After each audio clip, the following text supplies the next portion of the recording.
Good morning, everyone. This is the second of the series of the videos for the MTS T3, which is this little beastie here. Now, what I will be doing today, not gonna, such crass words, is talk a little bit about the actual shockers and what the design philosophy is behind those and how to maintain them, build them, and so forth. Now, they're supplied on the car as is. But what I will be doing is taking one of these apart to show you what they look like inside and how to actually maintain them to keep them in pristine condition, and especially to stop them from leaking. So I will continue on with that with my coffee in hand and see you very soon in relation to how the shockers go together. Thank you. Up now that you can see is a image of the shockers as they are presented. You can see that there's been a progression on the shockers from the first, second, and third, and the third being the T3, which is a 45mm short shock for the new T3 car. The T2 was the one that was previous to that. That's where the little problems had reared their ugly heads, but the T3, all the shocks now are the same. And the cutout shows you the traditional seal at the bottom with the nylon guide and the cap over the top of the bottom of the actual shock body. And as you can see, the shock body itself is tapered, so it is progressive, widening as it goes further down to 9.6 at the top. So hence you can actually run a slightly thicker oil if you wanted to. You can see the white seal at the top just before the blue seal, which is your exit point for the shock shaft. And you can see that there's a little lip there, and that is the actual compression against the O-ring that stops it from leaking. Now that's where we put the actual green slime in between the seal and the actual plastic cap before we tighten it all down. Once that's completed, you usually see that there's very little, if at all, any leak at the top. But obviously you've got to keep an eye on it as you go along. Dirt does sit in there, a little bit of brake clean over the top every so often just to get the dirt out so it doesn't actually damage the seal. And if you need to, a quick refill and reset, and no rebound at all. And usually find that when you do have to refill it, it actually will hold the oil quite well. And you'll find that there'll be no squishing sounds, which is basically bubbles, because they do bleed out as soon as you actually put it together.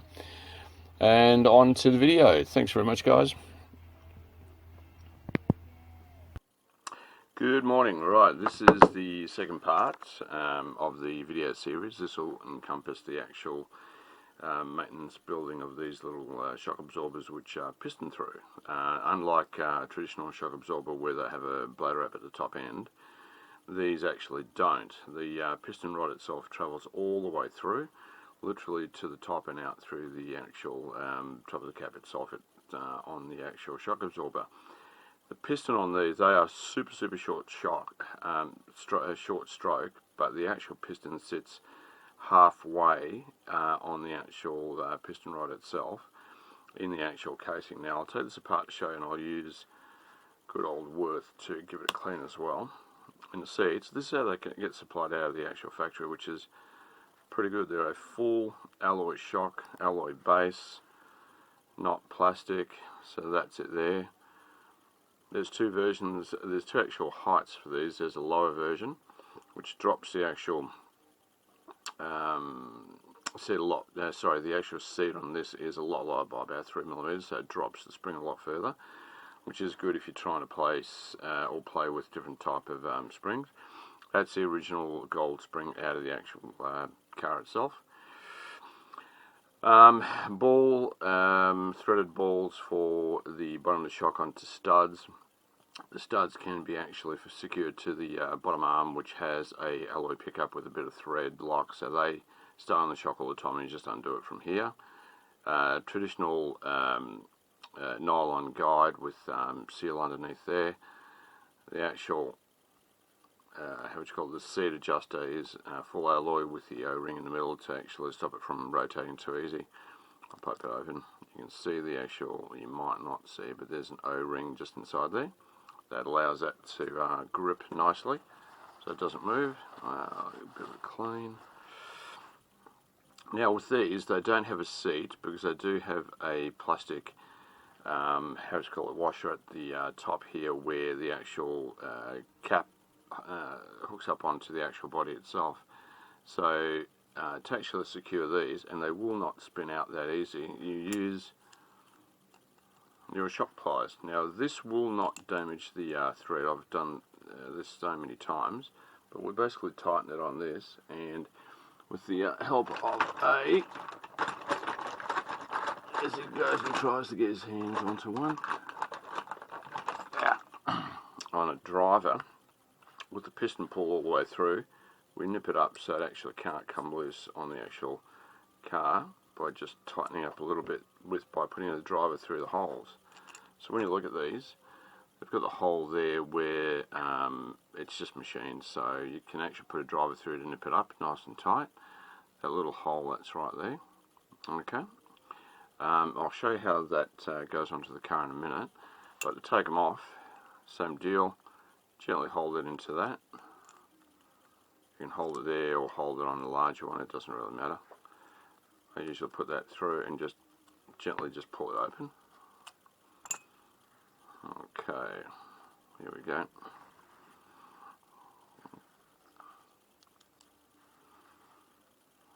Get all the oil out of it. And trusty Worth.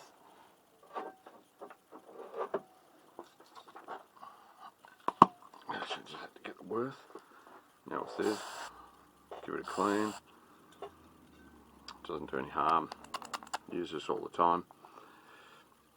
Alright, now what we'll do is I'll take the bottom link off, or the ball and stud on this one. Okay, so take it apart. There's your piston. Give this another quick clean with some Worth. And you can see that the actual piston itself is secured halfway on the shaft itself. Works pretty good. It's actually got two E-clips that hold it into place so it can't actually float up or down. The actual, the bore on this is tapered, so when you look at it, it actually tapers from narrow at the top to wide at the bottom, so it's a progressive shock body, so you don't have to try and actually do anything else extra to sort of make it like a progressive shock out of any other brand. You don't have to put any inserts into it or anything like that. Give that a bit of a clean.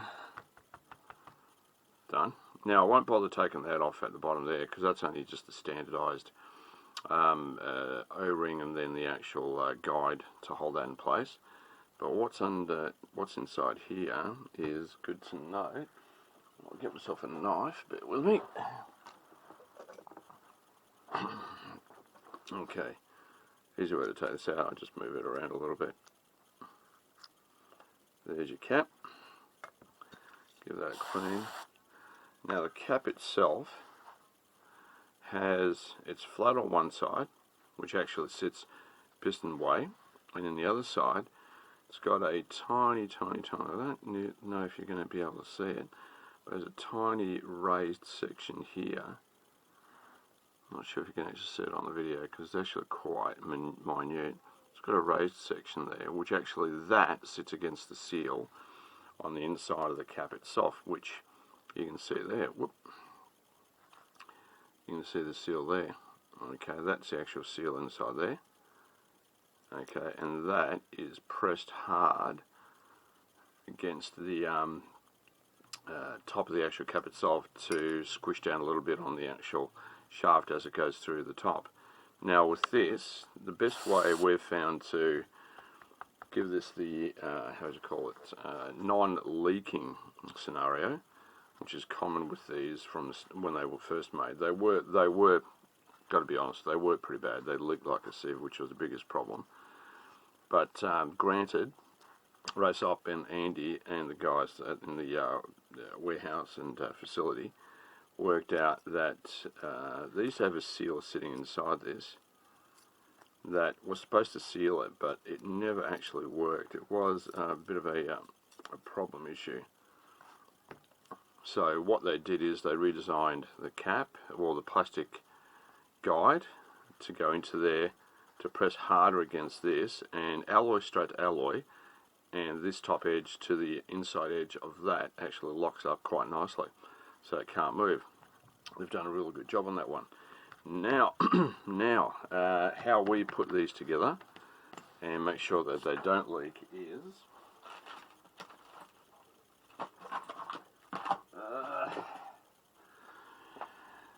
we use this, which is green slime out of Team Associated. Brilliant stuff when you're building diffs and shocks to actually make sure that the area around the actual O-rings can't leak, because silicon doesn't actually emulsify with this at all. This is actually inert to the silicon, so it always stays there and provides a good secondary seal apart from your O-rings top and bottom, and on your diffs, on the casing around the diffs.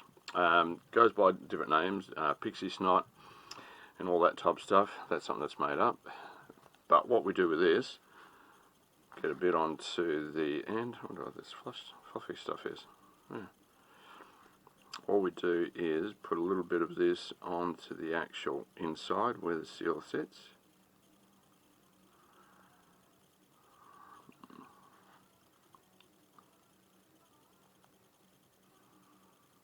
Where the seal sits and where the O-ring sits.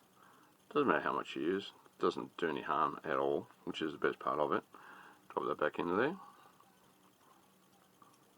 And I just use the end of penknife to force that seal into the hole, because it is a bit tight sometimes how it sits. Actually, might use that. No, it's too big. There you go, that's in. Secondary is going to be the actual plastic cap itself, with the raised section against the seal, so it squashes it down a little bit more. Drop that into there, put it in. Got a bit of the pixie snot around there as well, and I might put a bit more on this, just to seal it a lot better. Now, with this one, a little tiny little bit on the seal, external and internal. No, that'll be alright. That should be alright. Pop that through, gently, gently, gently. Okay, and that goes into there. Cool. I'll hold this again. Now you can adjust the height with these socket ends, or sorry, the ball ends of the shock absorber, by screwing right down until it sits properly. That's ready to go. Now, best part about these shockers, very little in the way of having to actually bleed them. Now I've got some very heavy oil here, because they are progressive. This is only for your viewing pleasure.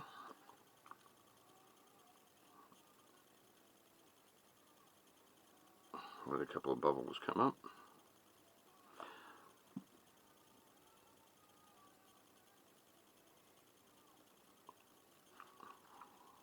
Just give it a couple of seconds. Yep. Pop a bubble there. Give it a nice shot and see if I can screw some more bubbles out of it. Yeah, just a couple coming up. Not big ones, which is good. Okay. Now what I do is, this is going to be filled to the top. Put that on. And you can see as I turn it, see some bubbles coming up from the top of the cap. Okay, that means it's actually pushing the air out. Keep going, keep going, keep going, keep going. Some green slime coming through means it's just forcing out the excess. Now you don't have to bleed these by going up and down. I just get to the point where it's ready to tighten up. And we've done this so many times, not I have done, but other people have as well, that tighten them up by finger, listen to it. No air bubbles. Hold the body, and slightly thinner driver. Bear with me for a moment, I'll just grab one.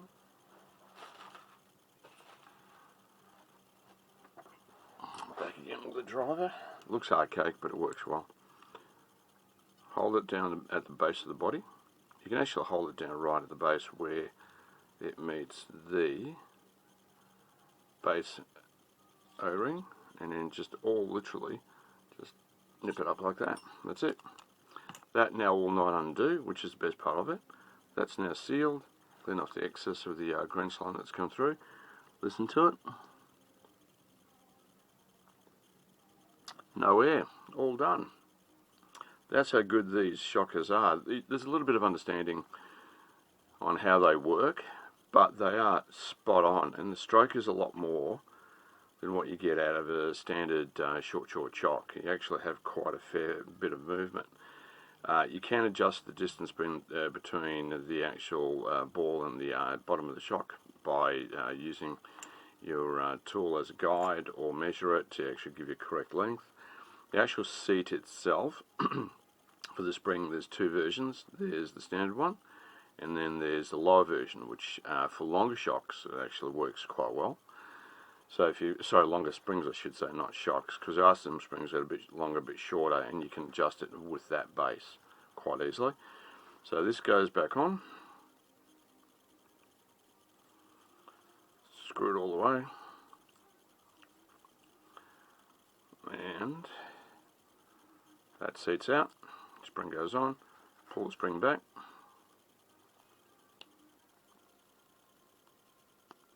Push it to the base, make sure it's all done.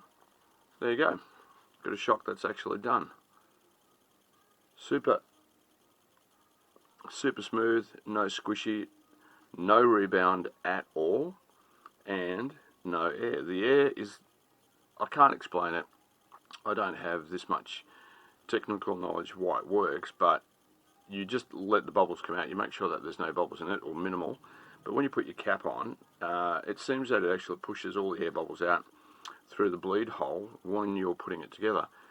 And when you do finish it, there's no squishing noises at all. Now the green slime at the top here will actually seal the cap all the way around, and the plastic spacer in the O-ring, so you can go half dozen runs, 10 runs before you see any need to pull it apart and give it a quick oil or a quick bit of green slime to actually basically seal it again. So they are what they are. They use a special top ball which has a hole. I'll go through that a little bit later on chassis setup to give you an idea how it works. Sometimes if the if the bubbles don't want to sort of dissipate out of this, I just put them onto the carrier, let them sit there for a while, and they'll just go then assemble it, and that's it. Now that's got 575 CST, and it's super smooth and very well dampened. Maybe dampened too much for some circumstances, but no noise at all. Best part of it. There's a little tutorial.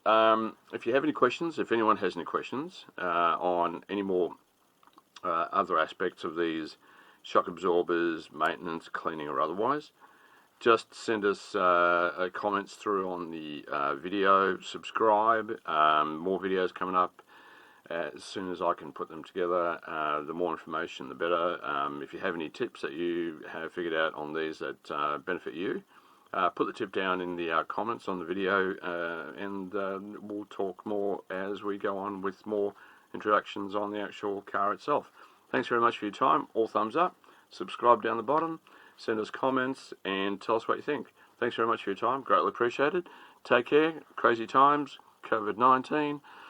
Let's just look after each other. And when racing comes up, talk more. Take care, guys.